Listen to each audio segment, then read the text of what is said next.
Right, hey guys, how are we doing?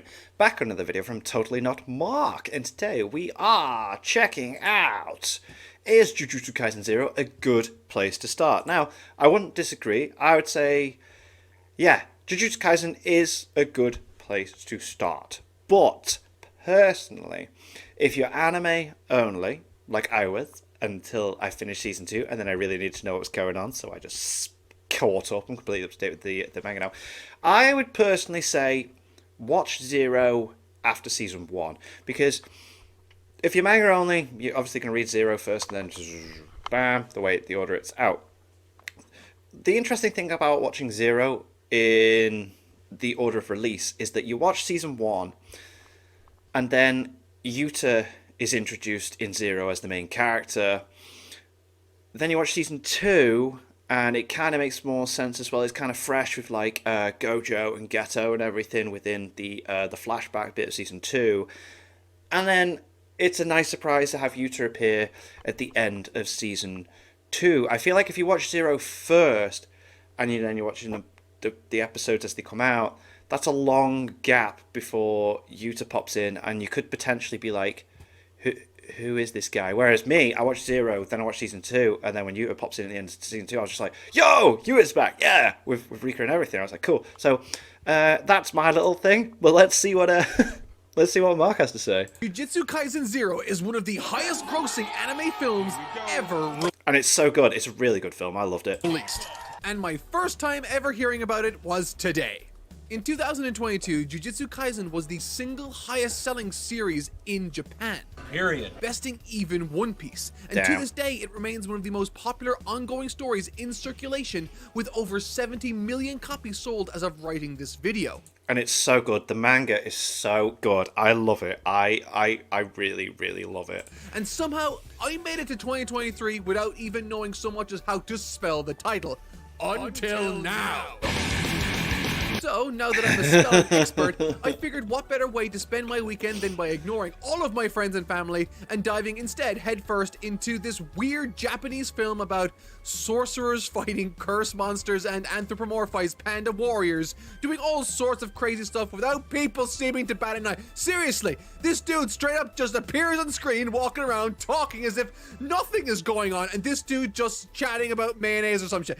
Yeah, but like again, if you watch season 1, you understand these characters, and then it's kind of like, this is what this little flashback thing for these. This is quite cool, right? We understand why Panda the way he is. We understand the talking thing, you know. I don't know what's going on, but I digress. I'm watching this film to help me determine whether or not I'd be interested in the future with reviewing the greater series someday of Jujutsu Kaisen. Oh, I hope you do review it. Oh my god. So, with that out of the way, let's see if this movie was any good. Boss, what are you talking about?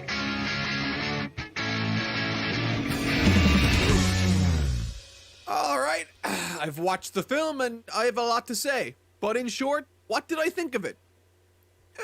Yeah, I thought it was okay, I guess. Okay. It's Boss. Some parts were better It's than not the best movie ever made, like, but it was brilliant. I thought it was great. others, and I thought it had some structural issues, but I can see why some folks like it fine enough, I guess. Okay, if that felt a little lukewarm for those of you that are massive fans of the series, I think I have my reasons for feeling this way that might also justify your own feelings towards it too. For those of you that don't know, this film is an adaptation of a single volume of manga initially released in 2017, 1 year before the main series. That alone is weird, but it also means the manga of this story was actually released before the main series began and became popular after 2018. And so, naturally, because a lot of folks don't read manga, this story might have only reached you guys after having seen the series already, with you already having an appreciation for this world and its characters. And needless to say, just like all the folks who picked up this story in the spring and summer of 2017 in Japan, this was my first exposure to Jujutsu Kaisen also. Okay. Which might explain my impression of the film and why they are likely a little different to you and many others. Okay, this is interesting. Okay, so he has no idea about season 1 or any... Right, okay. And so, given that this manga and companion film were indeed my first introduction to the Jujutsu Kaisen world, here are my honest thoughts on the story I saw. Right. Narratively, While this story works well enough, has some likable characters and plays with some interesting narrative and visual ideas here and there, I think my main takeaway from the film is that it felt rather uninspired. However, even in my very own work server, there are those that both agree and disagree with me on this, so I'm going to do my best to explain where I'm coming from and grant concessions where I feel they're warranted. So, let's go through the film piece by piece. The introduction. The character of Yuta, and indeed the situation he finds himself trapped within, is effectively the pillar upon which this entire film is balanced. And conceptually, I think Yuta and the curse he has to live with is the single most fascinating ruffle in this story. I did think this was the most interesting part of the movie. It's like, how did the curse happen? Is it actually him cursing her? Blah blah blah. I thought it was really cool. And I don't mean that in a disparaging way either. It's a great idea. With his former childhood sweetheart having promised herself to marry him when they were older, only for her to suddenly die and now effectively haunt him in a defensive manner, it is on its face a compelling and emotionally complicated situation, one that teases some very dark and complicated themes in its opening, and one I was very excited to see explored in greater detail in this film. While the story did expand somewhat on who this girl was to Yuta and what their deal was later on, by the end it felt as though that I knew other characters more than I did the main character in Yuta, and that's unfortunate. While he certainly has his moments, I don't think I ever felt personally connected to this character of Yuta enough for me to want to follow him on this journey. One of my biggest issues I have with the main story is that for the first half it feels sort of aimless. The film and indeed manga very quickly establish what the goal is, of course, to remove Rika from Yuta in order to allow him to live in normal existence again, free of the horror she has brought onto his life. Yeah, because like she's just trying to do what she thinks best, but like, my God, sometimes it's like the yeah. However, there is a brutal. problem with this, I think. Once this is established, there isn't a clear path forward for Yuta to pursue. No obvious series of events needed to be satisfied that will solve the issue at hand and meet that goal. The situation between Rika and Yuta is tragic in every sense of the word, and indeed a compelling motivation to move into a particular direction, but we aren't given much in the way of how that's going to be achieved beyond Yuta getting stronger and going to this school. Now, with that said, while I was expecting more from the introduction to this character, I was willing to wait and see what the rest of the intro had to offer. It's not like shy characters are inherently boring to me. It's only one dimension of a personality type a character like him can have, and oftentimes there are secondary aspects I can latch onto. Midoriya, or Deku from My Hero Academia, was not only a character that grew on me, but by the end of his introductory sequence had me in tears. Like Yuta, we're shown plenty of misfortune in his life, so much so that once he does eventually receive some encouragement, he collapses to the floor, clutching at his chest, crying. There's plenty of misfortune there for me to sympathize with, but the moment that connected me to the character was when he chose to be brave.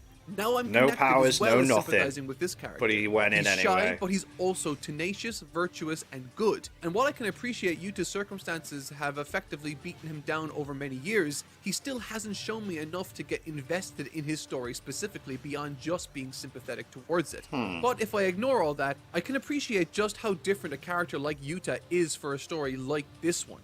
It's interesting, isn't it? Because I suppose first time you're watching it, he's the main character of the movie. But like for us that have watched season 1 or like read the other stuff beforehand, we're more. I think I was kind of like paying more attention to like everyone else and being like, oh right, yeah, that's cool, blah blah, blah this shooter guy, because not in any of the story. So I was just like, I don't get where this guy comes in next. So that's why when season 2 ended, I was like, whoa, that's the guy. Shonen Jump is filled with enthusiastic good boys trying to take on the world, and in a way I did like that this was trying to do something totally different.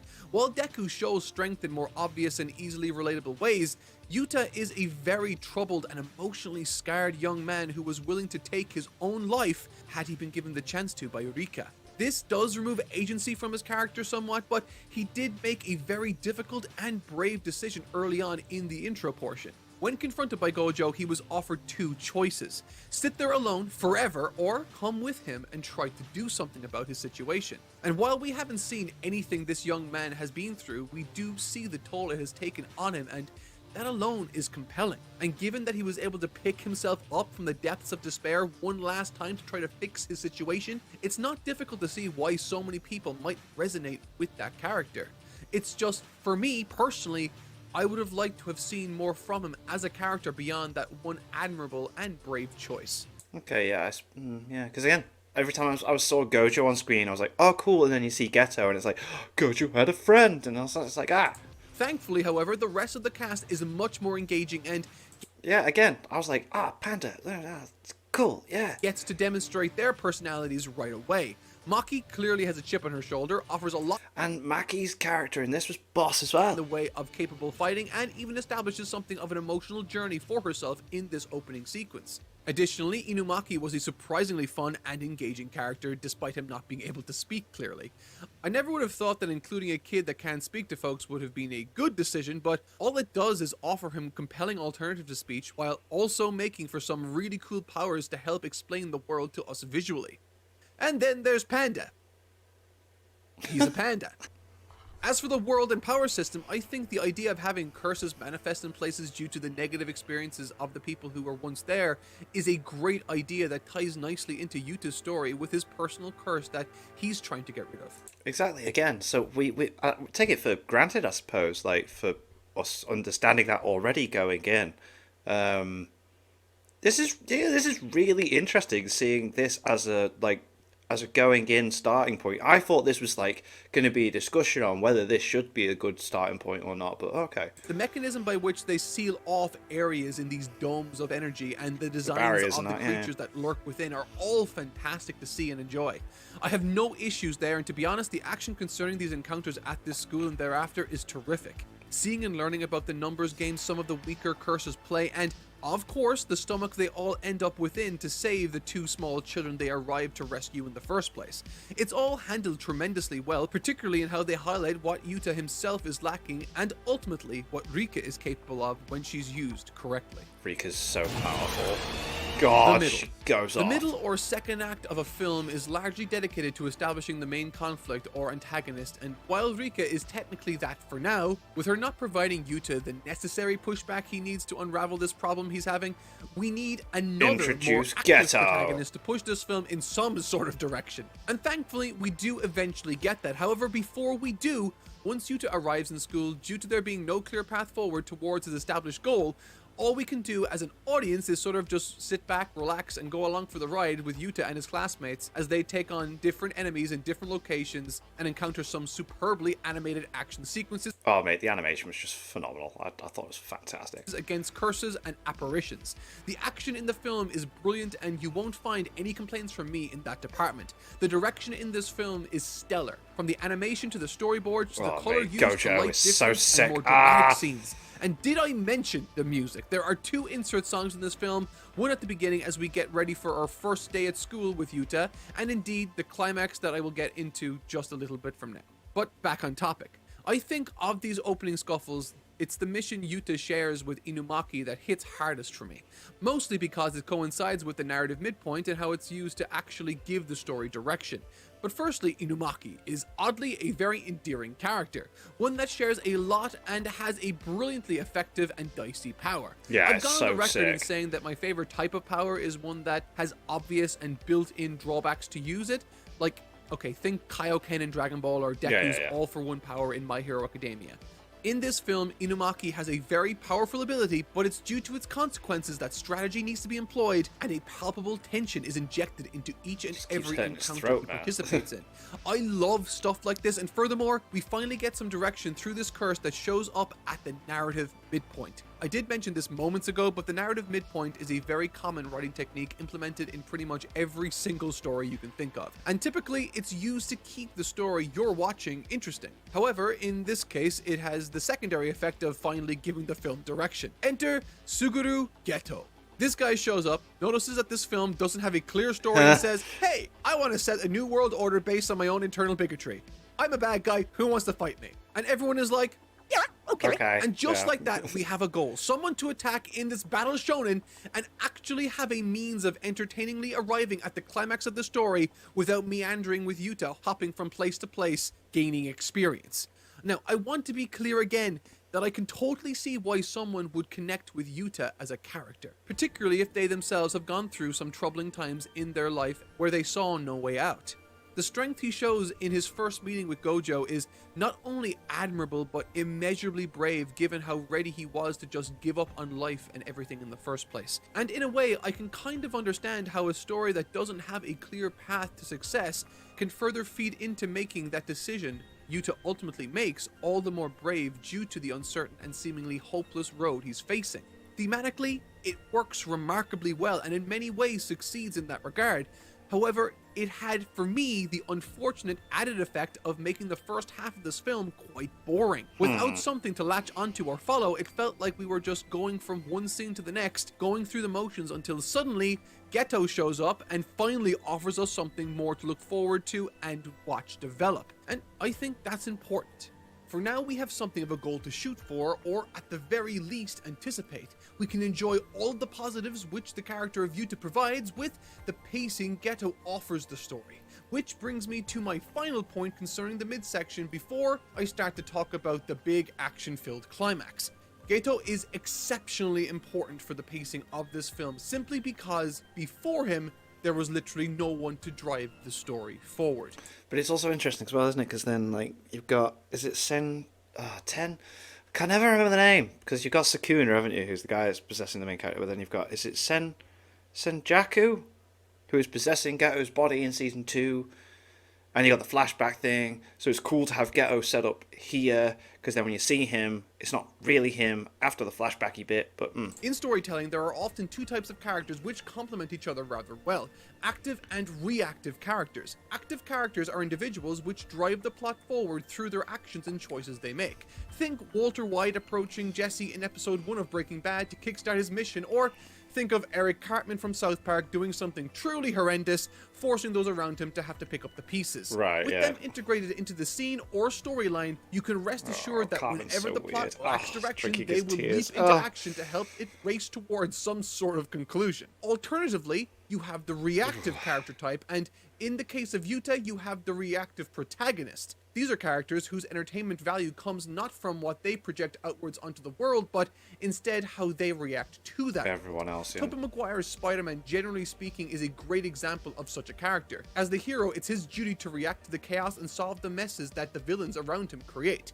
These types of characters can be incredibly compelling, that's for certain, and while both active and reactive protagonists can and often are in a lot of different stories, it is more often than not the reactive protagonist that requires God, Spider-Man 2 is such a good film. an active force to fight against. Still to this day have not watched Spider-Man 3 because I've heard some bad things, and I loved Spider-Man 1 and 2 so much. But Without anyway, Green Goblin or Dr. Octopus, Spider-Man's 1 and 2 would have sucked. And so, for the same reason that without an active force to fight or react to in the first half of this film, it felt like the story was sort of going through the motions. And once an active character did arrive, suddenly it felt like a film again, or at least that's how I saw it. And from here on, in all honesty, I had a lot of fun with this film, and so let's break down the climax, which I thoroughly enjoyed. alright. The end.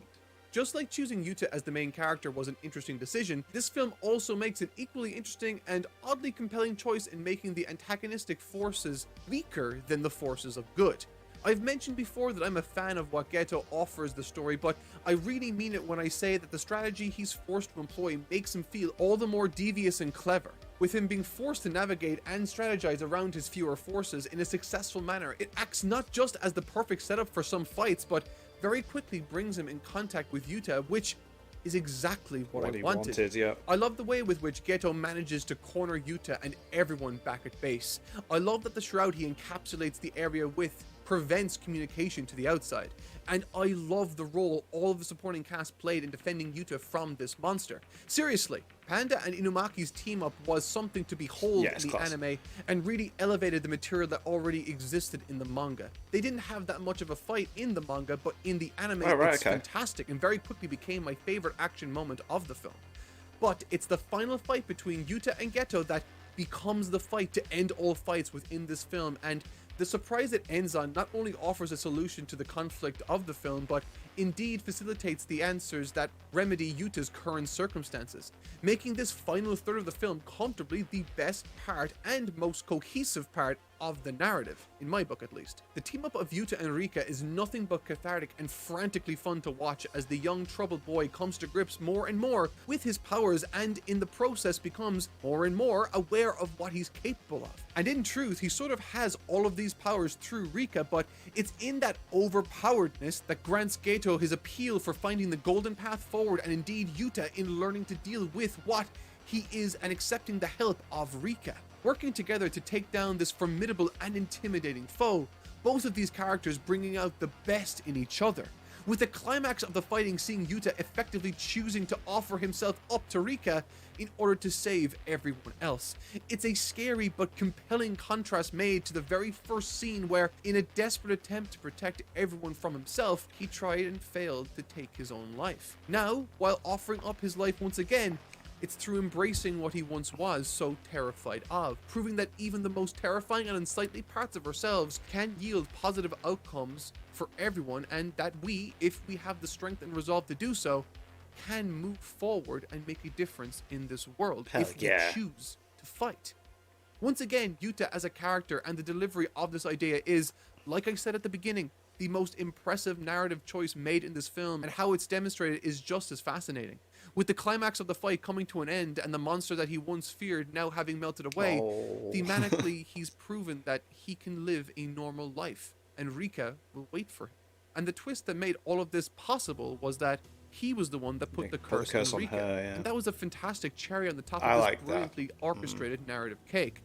And now that he's set her free, he too has freed himself from the prison of his own guilt and inability to move on. And while I can appreciate all of that, I do still find myself wishing that if this film had fleshed out all of his character a bit more towards the beginning of the film, that I might not have found the first half as boring as I did. Interestingly, or perhaps tellingly, there's a page towards the end of this manga where the author of Jujutsu Kaisen, Gege Akutami, wrote about his process when it came to writing stories. In it, he said, "When I start a manga series, I don't really have a theme or principles in mind. I begin by thinking about things like, these twists would be interesting, or these characters might be cool, or this scene would be amazing." Now, I don't want to jump to conclusions, and I think it's fair to point out that the mainline series probably doesn't suffer from the same problems I thought this film did. But with a character like Yuta and the horrific scene and circumstances he's introduced with, it seems like this was a character and scene that Akutami wanted and thought would be cool to write about, but didn't consider how he would later have that character navigate the story in a meaningful way to the next relevant plot beats. Later at the end of that manga, when talking about the mainline Jujutsu Kaisen series, he goes on to talk about how he has ideas for scenes and endings, but just doesn't know how to connect the various ideas he has in his head just yet. And while I think that's a fine approach for a more well-versed writer that he could very well be right now, I think it was perhaps that approach which made this first half of the film as boring and as aimless as it seemed to me. I like how he says "to me," because like I thought the whole thing was great, but again, it's different going in when you've seen season one, isn't it? And you kind of know certain things and establish certain things, and it's just like. Said, however, this film had tons to appreciate, and I'd be lying if I said that going back over my notes and analyzing this film more and more hasn't already given me a greater appreciation for it. So while I stand by all of my criticisms I've given it thus far, and think that the film is plagued with creative decisions that in large sections made it a bore to watch, and as I said at the beginning, a little too reliant on tropes resulting in a rather uninspired path towards a finish line that I did very much like, and despite me personally not seeing it as anything more than a 6 out of 10, I can absolutely see why someone might give this film an 8 or a 9 if they connected to it in the right way. And who knows, maybe if I watch the series and revisit this film sometime down the line, I might have a different reaction too. Maybe. But the question remains, has this story given me enough to capture my interest? Has it enticed me to want to pick up and review the first season of the Jujutsu Kaisen anime? Well, I don't know yet. Let me know what you think down below, and while you do, I'll be considering it. But until then, I hope you will subscribe for more honest and in-depth reviews like this, and if you're feeling so generous, you can support me over on patreon.com/TotallyNotMark. Take care, everyone, and thank you all so much for watching. I mean, fair enough. It's opinion-based, isn't it? At least he thought it was okay. Yeah, wow, that wasn't quite what I thought the video was going to be going in. But still, quite interesting. I didn't realize it was just going to be that's their starting point. That's Mark's opinion, which was really interesting. Because yeah, I think take it for granted that like because I've watched season one, you already know quite a few things, and then it's just like it's a prequel. We'll learn about other people as well. You don't really just focus on the main character, but if you're going in fresh, you focus on the main character a lot, I guess. Cool. I hope he does review Jujutsu Kaisen at some point. And yeah, I've loved it. I'm completely up to date with the manga now. I'm waiting for the weekly releases and that. But yeah, thank you to my patrons. If you want to have your name at the end of every video I upload, link in the description to the Patreon page. $1 a month is all I support channel. It's greatly appreciated. Thank you, Dredge, for that. And thank you all for watching. What do you guys think of that? What do you guys think of this? Click like, subscribe if you haven't already. Leave comments below. Let me know what I should watch and discuss in future videos. See you guys next time.